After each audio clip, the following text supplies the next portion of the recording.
We've talked so far about capturing the sun's abundant energy, turning it into electricity.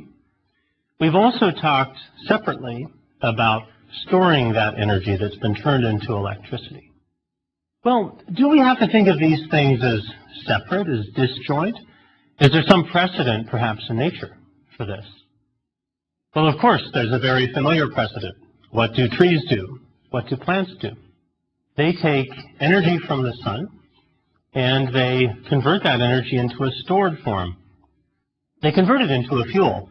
You may not necessarily think of the food that you eat as being a fuel, but that's exactly what it is. So there's a dream, and a dream that's made vast progress in recent years, a lot of it relying on nanomaterials and nanotechnology, that involves mimicking all of the good qualities of photosynthesis. It's called artificial photosynthesis, and the idea is that we could use sunlight to directly generate fuel, such as direct production of hydrogen. So let's start off by taking a bit of a look at photosynthesis and how that works. We'll find that nature is, as we already know from this course, very much a nanotechnologist in the way it engineers materials to a particular purpose.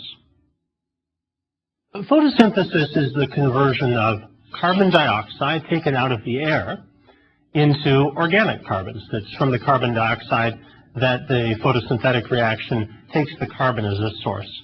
And with this, it produces sugars, which, as I said, are fuels. Now, we know that it occurs in plants. It also occurs in algae and lots of different species of bacteria. There's a nice word to describe these organisms that are capable of harvesting energy and creating their own food. We call them photoautotrophs. And this references the fact that they're self-sufficient. They're really capable of building their own nutrition rather than relying on others, as we humans do, to be our sources of food. If you like, they eat photons. And so, attractively, they consume carbon dioxide and water, and they release oxygen as their waste product. Sounds very clean as waste products go. Now, we talked earlier when we were talking about solar energy of how we could readily, in terms of the amount of solar energy that's available reaching the Earth, we could readily meet the world's energy needs 10,000 times over using solar energy, using solar electricity. Well, of course, plants and algae and bacteria that perform photosynthesis are already harvesting a huge amount of solar energy. In fact, if you look across the globe, around the globe, at all of the energy harvesting activity that's happening right now, there's about 100 terawatts. This translates into about 6 times more power than human civilization is consuming. So it just reinforces the idea that there is this vast source of power, and that the key is to find cost-effective ways of harvesting it. What's a cost-effective way? Well, the brilliance of plants is, unlike these solar cells that we've been talking about earlier in the course, where we have to go engineer them, we have to invest energy, we have to purify materials to make them. The plants, of course, are ultimately using the energy from the sun to build themselves. And so they're self-sustaining, they're self-constructed, they're self-assembled. And so it's wonderful to dream in the context of this notion of artificial photosynthesis, ultimately of the photosynthetic apparatus that we engineer to build our fuels, having it build itself, rather than having consciously to engineer it ourselves. And we'll finish this lecture with some progress in that direction as well. But back into what happens at the heart of the organism during the photosynthetic process. In fact, the chlorophylls that are used in the absorption of light and that capture that energy from photons turn them into energetic electrons, which are then available to participate in reactions. They're actually part of a membrane, tightly folded into these cylindrical sheets called thylakoids. They're bunched up together. And these structures are used to fill up the interior of a cell, ultimately giving the membrane a very large surface area. I want to emphasize this because it's so resonant with many of the themes of the course so far, where we are trying to maximize surface area by folding, by creating richly textured surfaces on the nanoscale. Well, We may think we're smart, but bacteria had already thought of this. This kind of strategy is already widely used throughout nature. So when light absorption occurs in these proteins, they're called photosynthetic reaction centers. And here the photosynthesis is really at work. The light is coming in, and then reactions are occurring relating to chemical synthesis. We're actually building fuels within leaves. It's right at the chlorophyll that is the heart of this, and it's the chlorophyll that gives leaves their green color. I mentioned when we were talking earlier about solar energy that the sun finds its peak right in the visible spectrum. And the green is right in the center of the visible wavelength spectrum. And so this is a very abundant source of energy coming from the sun. That aligns nicely with the fact that the energy required to drive forward these photosynthetic reactions is less than what we can get out of the energies available in the photons coming from the sun. So we have sufficient energy within each photon, within each of these quantum particles, to perform the chemical synthesis that we need to do to turn carbon dioxide into organic compounds. So it's this chlorophyll that's giving these plants their green tinge. It's this pigment, really. It's like a dye, something that's used to dye clothes. It's very persistent, hence grass stains and pants. And these pigments are embedded in plants and algae in what we call antenna proteins. And this is where some fascinating physics occurs. The process that's occurring inside these reaction centers is known as energy transfer. Now, when we think of energy transfer occurring using light, what we would often think of is light being emitted and then being absorbed somewhere else.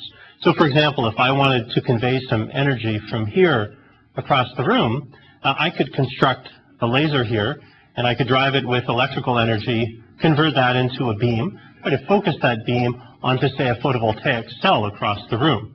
That would be energy transfer within the optical domain. But inside the antenna proteins, within the reaction centers that make up plants, we have what we call a virtual photon emission event.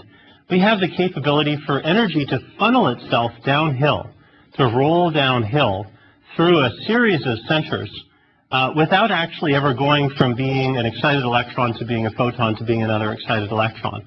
But with this downward cascade, we're able to direct the flow of energy. When we spoke in the lecture about nanomotifs, about nanoparticles that were being engineered to have different sizes and that therefore had different energy levels, and where we were able to concentrate all of the energy from an outer ring of nanoparticles onto a central receptor, what we're really doing there is we're being inspired by the photosynthetic reaction center that occurs inside plants within the photosynthetic reaction apparatus, as it's called. What kinds of efficiencies do plants have in their energy conversion? Well, this too raises an interesting point.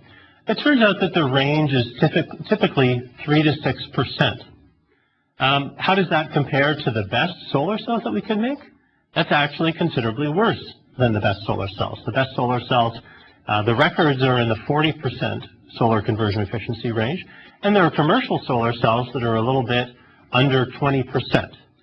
And so this incredibly successful predominant source of energy harvesting, which is the photosynthetic approach rather than our artificial solar electric approach, the one that's less efficient, the one that's 3 to 6%, the photosynthetic one, is the one that really has caught on and dominates our global use of energy. Why is that? Well, think back to the solar lecture where we were thinking about both the cost of making the solar cells and panels, but we were also thinking about what we call the balance of systems costs. We were thinking about installing solar panels, the maintenance of those solar panels. Well, the brilliance of the way in which life and biology manage photosynthesis is in part this self-assembling process that we described. There's no balance of system costs. In fact, we enjoy having plants and trees around. It's not a cost, it's a benefit to have photosynthesis at work. The production of oxygen is a benefit for us. And so this aspect wherein the self-assembly of these devices, as an engineer might think of them, these trees and plants, is one of their many very attractive features. And it's a reason why perfection in terms of energy conversion isn't required. After all, there's so much more solar energy than we need. We don't need to be absolute perfectionists in the efficiency in which we convert a certain photon having a certain energy into a stored chemical such as a sugar inside a plant. And so our analogy in building a device that will mimic photosynthesis looks kind of like this. We also will have photons coming in. Here we imagine having a large area device available to receive a lot of sun. There will be an input into the reaction, and in this case it will be water.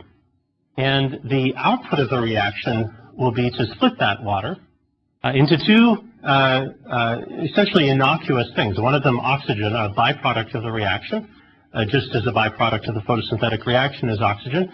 The other, our stored fuel, in much of this work will be hydrogen. And so here again we will think about fuel cells as a very attractive means of replaying that stored energy.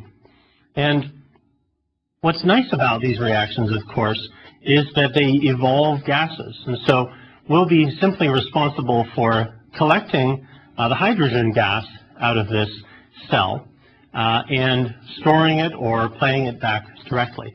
But storing it for future use is one of the ways we can ensure that we have the desirable buffering characteristics that we're very interested in our energy storage lecture when we were discussing things previously. Another way to picture one of these artificial photosynthesis devices is that it's kind of a fuel cell turned around. Into a fuel cell, we input hydrogen, we evolve water, and there we generate electricity. And in one of these artificial photosynthesis devices, we take in our solar fuel, we take in photons coming from the sun, and we also input water, and then we split it and generate our storable fuel in the form of hydrogen. Now, the idea that we discussed in the context of photosynthesis of having an abundance of surface area, well, this is a theme, of course, that we've used throughout this course, and it will definitely come up here in the context of artificial photosynthesis. Here, the field of nanowires has been extremely important in making progress towards this vision of artificial photosynthesis. For again, they have these properties that we've now seen a number of times. They're capable of conveying in a directional fashion electricity, so their electrical conductivity is very good. They have an abundance of surface area. We can even put catalysts on the surface of these materials in order to ensure that our reactions move forward in the desired direction and with a high efficiency. And one of the leaders in this field is a really remarkable person. His name is Peidong Yang. He's at Lawrence Berkeley Labs. And actually, Peidong also manifests some of the qualities that make him such a successful nanotechnologist. One of those is that people going through their graduate training these days or doing their postdoctoral fellowships, becoming profs, they can go around to a number of different labs and collect knowledge, depth, methods of research from these different labs. So Peidong was in a group that was one of the leaders in the development of nanowires, and he personally, as a graduate student, led a lot of the most exciting work in the nanowire field for its own sake, even before they were being thought of for artificial photosynthesis. Then joined a group that was leading in the area of making these nanostructured materials for energy storage and catalysis and conversion. And so when he then went on his own and started his own Berkeley group as an assistant professor, he had this set of skills in engineering nanomaterials and thinking about their use in catalysis and energy and electrochemistry that very few other individuals around the world did. And it's this confluence of skills, how people are able to go accumulating a number of different sets of capabilities from different traditional disciplines that allows a lot of the innovations to occur within nanotechnology. Often it's not even so much a single brilliant idea, although that happens too. There's certainly breakthrough insights. But it's sometimes bringing up an individual who has a set of competences or capabilities that no other individual in the world has. And that's certainly the case in some of this work. Some of the most exciting stuff that's happened recently coming out of this group, the Berkeley group, has involved the use of nanocrystals as well as part of the catalytic process in order to pave the way towards artificial photosynthesis. One of the great things about nanoparticles is that they're not always just spherical like some of the ones that we've seen, these quantum dots. But instead, researchers are able to synthesize things like nanocubes. And here the facets that are available are different. So maybe when you picture a little cube of salt, you can picture the fact that potentially if you were to, instead of having it as be a cube, if you were to slice off one of the corners, you'd see a different atomic arrangement of sodium and chlorine atoms. Well, it's the same with these nanocubes that are used in the synthesis of artificial fuels, the artificial photosynthesis, that by controlling which facets are presented, we're able to achieve shape-controlled and also size-controlled metal oxides that have particular promise in achieving some of these interesting devices. In fact, one of the exciting recent discoveries that came out of Dr. Yang's group was the realization that one could put together a stack of materials where different layers within the stack carried out sequentially different reactions. So it's a bit analogous to in the photosynthetic reaction case where there's a cascade, there's a number of steps that each need to occur in sequence. They were able to first make a cerium oxide to platinum interface, so a first metal oxide to metal interface to catalyze a first reaction, which is to catalyze methanol to produce carbon monoxide and hydrogen. And then a second reaction was catalyzed at a second interface, but very nearby, a platinum to silica interface, where the first product of that first reaction was then used as an input to the second reaction. So it's this kind of cascade or sequence of reactions that we can engineer when we make multi-material stacks. And there's some techniques that are now extensively used in building up multi-material stacks. One of these techniques is called Langmuir-Blodgett assembly.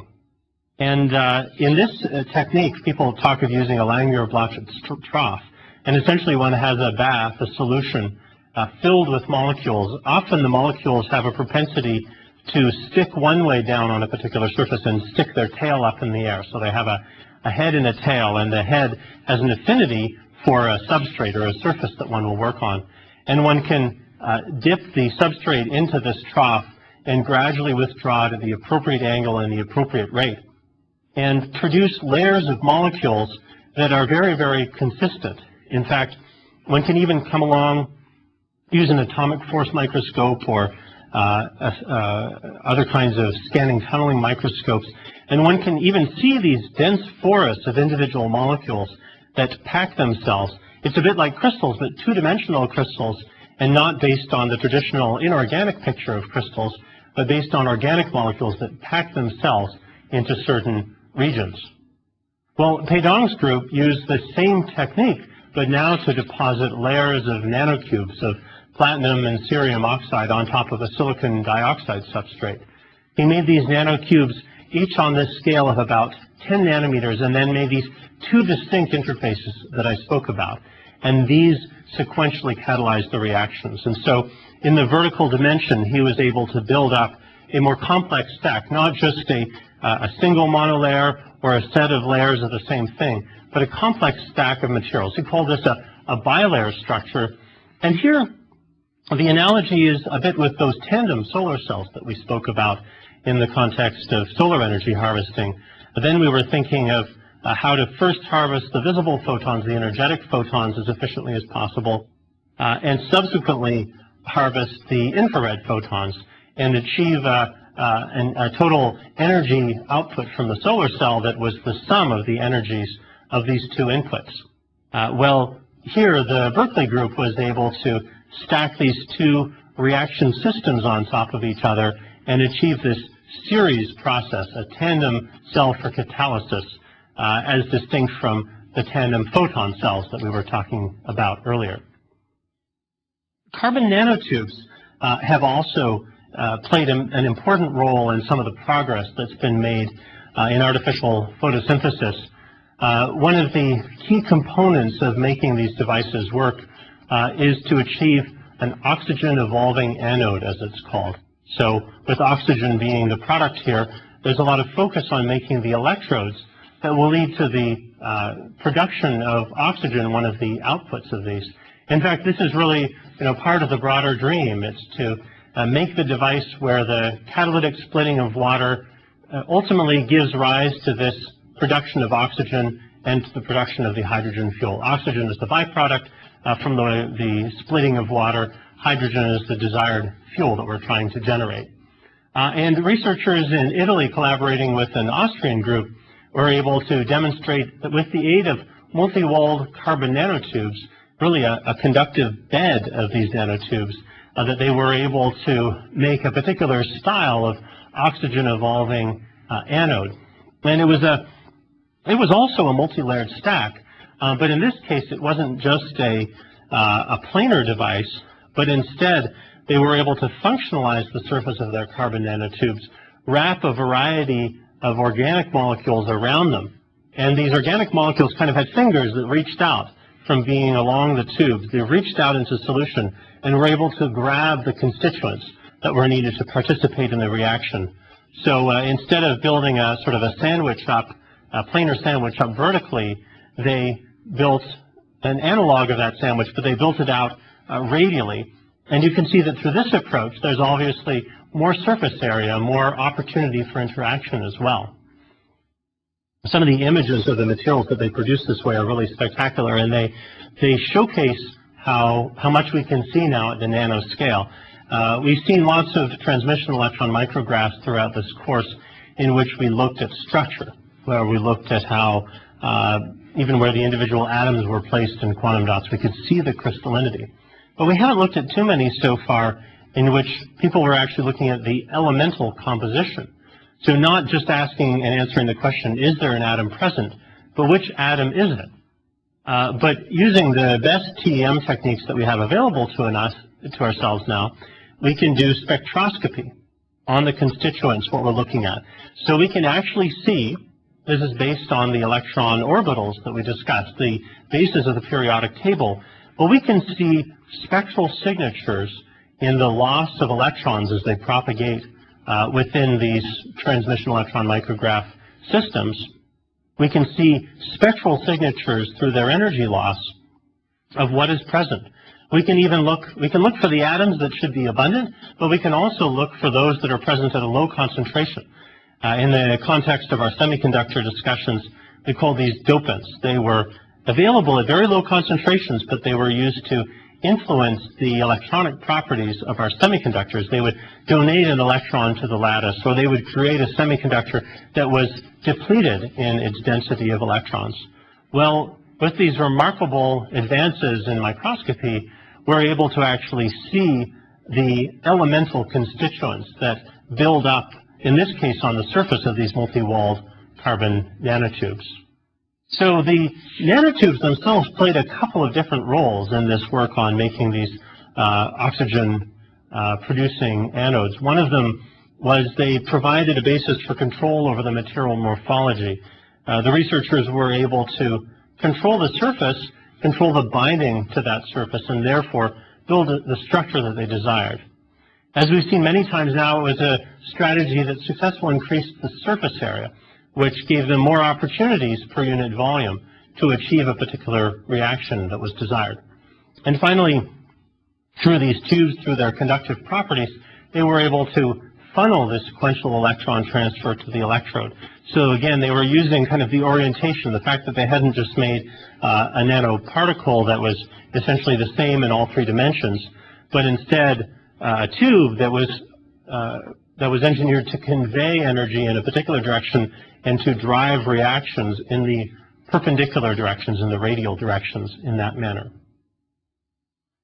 Well, as you might have guessed with the analogy with biology, the inspiration from the photosynthetic reactions, from our desire to see whether we could make self-assembled materials or devices for water splitting, It's, of course, tempting to ask what Angela Belcher's been up to, because her work on engineering viruses that we discussed in the previous lecture for batteries, it seems logical that, especially if you're trying to build a system, or a system inspired by living organisms that can achieve these photosynthetic reactions but produce a different fuel, one such as hydrogen that might be preferable for many purposes, that the engineering of viruses towards this function might be attractive.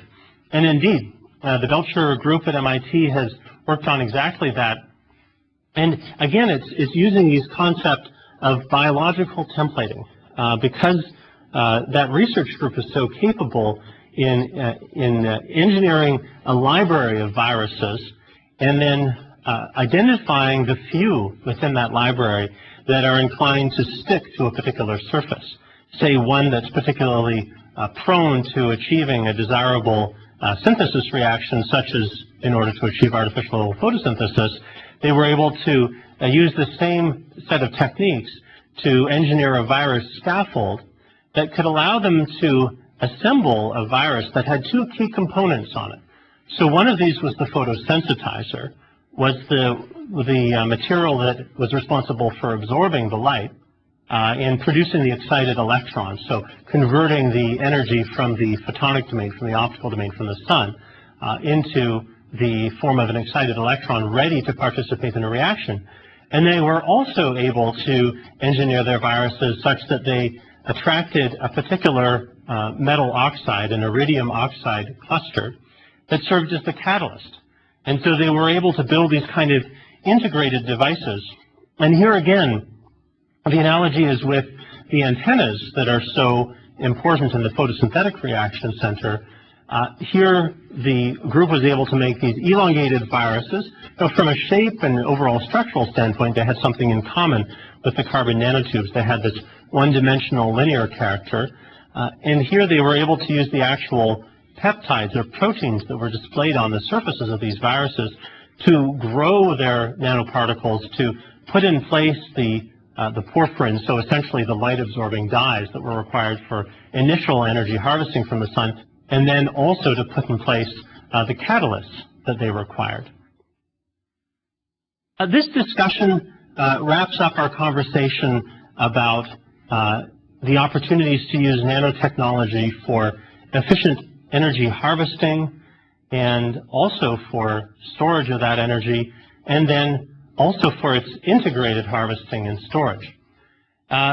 We've touched on quite a number of themes. In fact, in a way, we've had the opportunity to integrate a whole bunch of the concepts that nanotechnology embodies.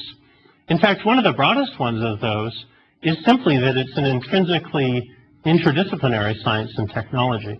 In order to, especially for this last lecture, in order to build an artificial photosynthesis system, one needs researchers, professors, graduate students who understand how photosynthesis works in the first place, so they have some biology, who understand the inner physics and chemistry of the reactions that occur then, who understand it so well that they can come up with new materials and new strategies that can implement these same broad concepts, but implement them in the case of hydrogen production.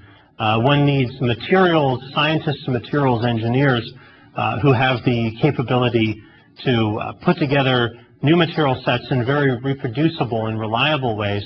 One needs people who are capable in the analysis of these materials. These transmission electron micrographs, they're now available. Everybody can do it. I mean, every university has the capacity to take these images, but it takes a special person with the finesse and the delicacy to take these kinds of images.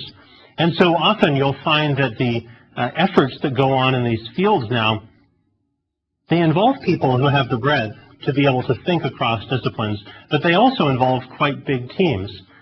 These efforts are so ambitious. I mean, think of trying to create devices that mimic what trees and plants took millions and millions of years to figure out how to do. And they're trying to do something much more rapidly than that. Our energy challenges are urgent. We don't have millions of years. We maybe have a decade or two to come up with some new solutions on the energy front. And so these teams of very brilliant people are working together very collaboratively, very much across disciplines. And as the approaches taken get more interdisciplinary, these teams grow into quite large groups of people working very, very closely together. I think that energy represents one of the most important societal challenges that we have in front of us, but it also represents one of the most exciting opportunities to integrate some of the many, many concepts from across the science and across the technology of the nano world.